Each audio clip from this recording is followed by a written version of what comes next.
C'est un rituel de se retrouver chaque 24 du mois à la présidence de la République pour faire la situation épidémiologique du pays. Ce 24 juin 2019, la tradition a été respectée et c'est au tour du ministre d'État, ministre secrétaire général de la présidence de la République, Talzébé Paymi Debeu, que le membre du gouvernement concerné par cette question et les partenaires techniques et financiers se sont retrouvés pour disséquer la situation épidémiologique du pays. Le suivi des recommandations des précédentes rencontre a été évoquée en premier au cours de cette réunion. L'on retiendra que la question des financements du secteur de la santé, le nerf de la guerre, commence à trouver un début de solution. Nous nous réjouissons qu'en termes d'engagement de l'État, il soit fort puisque dans le cadre de l'exécution du budget 2019, nous sommes à 60% d'engagement dans le cadre de ce qui est prévu. Donc nous sommes dans les zones. Les partenaires ne sont pas du reste, ils nous appuient conséquemment. Le financement pour le paludisme est acquis. Nous aurons les bistiquaires distribués en 2020. Les financements dans le cadre de la vaccination à travers Gavi, 38 millions d'euros.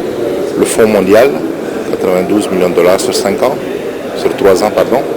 Nous avons également les fondations, Bill Melinda Gates et Dangote qui viennent de nous appuyer. L'AFD, c'est autant de possibilités. Les modalités de financement du GFF avec la Banque mondiale qui donne une nouvelle opportunité au Tchad. Donc c'est autant aussi d'actions. Pour le ministre de la Santé, Aziz Mamad Saleh, qui se réjouit de ses engagements forts, l'enjeu majeur dans le cadre du suivi des recommandations est d'édicter de fortes stratégies. Nous sommes en train de valider une stratégie communautaire où ce sont les communautés qui vont mieux définir le besoin et qui vont être au cœur du dispositif en termes de santé. En termes spécifiquement de paludisme, il a été recommandé que nous puissions appliquer les protocoles.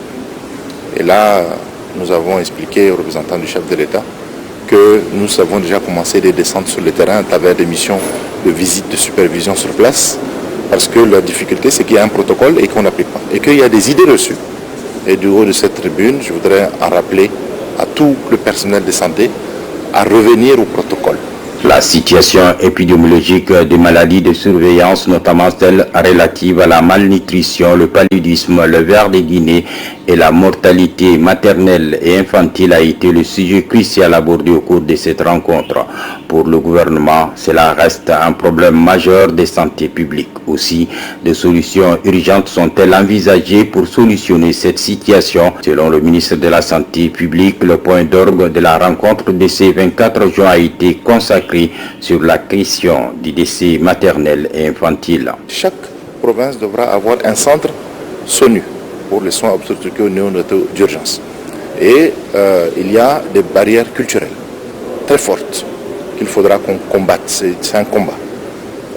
Une femme qui vient, qui a des complications et qui ne peut pas être soignée parce que son mari ou ses parents ne donnent pas l'accord alors qu'on sait qu'elle va mourir, ça c'est non-assistance à personne en danger.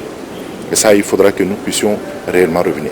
Il y a le décret d'application de la loi sur la santé de la reproduction et où l'aspect thérapeutique doit être au cœur pour non seulement protéger le personnel soignant dans le cadre des interventions, c'est une obligation, ce sera une obligation de pouvoir aider même s'il n'y a pas l'accord, parce qu'il s'agit de sauver une vie. Toutes les zones d'ombre ont été passées au scanner pour permettre au gouvernement et à ses partenaires de prendre le taureau par le corne afin que ces maladies soient minimisées au plus grand bonheur de la population. Et la réunion mensuelle sur la santé de ces 24 juin a pris des engagements forts en ce sens.